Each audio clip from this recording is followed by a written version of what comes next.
si Fabela Nasoro ay nanirahan sa lambak ng mabilis na hiling, kung saan lahat ay agad lumaki at walang sino man ang may pasensya.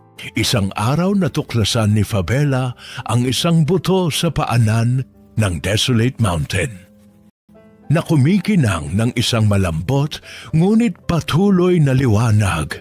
Tinanong niya ang matalinong Maya na si Cyril kung ano ang dapat niyang gawin upang patubuin mula dito ang bulaklak ng tahimik na paglago, na sinasabing may kakayahang ipagkaloob ang pinakatunay na hiling.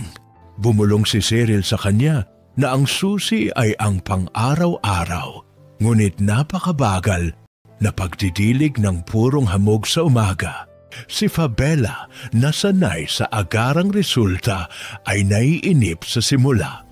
Ngunit sinimulan pa rin niyang diligan ng buto nang maingat gamit ang isang maliit na patak mula sa isang dahon. Lumipas ang mga araw at tanging maliliit na berdeng dahon lamang ang nakita ni Fabela, habang ang ibang mga hayop sa lambak ay tumatawa sa kanyang mabagal na mga hakbang. Pagkatapos ng isang buong linggo, nakarinig si Fabela ng isang bulong na hindi nagmula sa buto kundi direkta sa kanyang puso, at sinasabi sa kanya na ang katahimikan ay mas bihira kaysa sa bilis.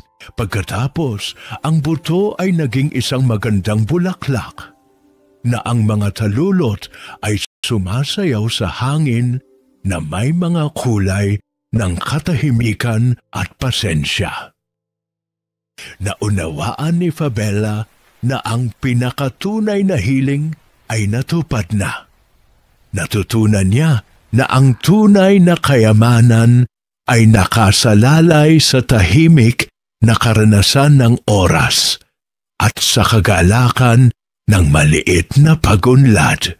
Inilagay niya sa puso ang aral at nagpatuloy sa pamumuhay sa kanyang lambak, kung saan mula noon ay lumago rin ang mabagal ngunit malalim na kagandahan.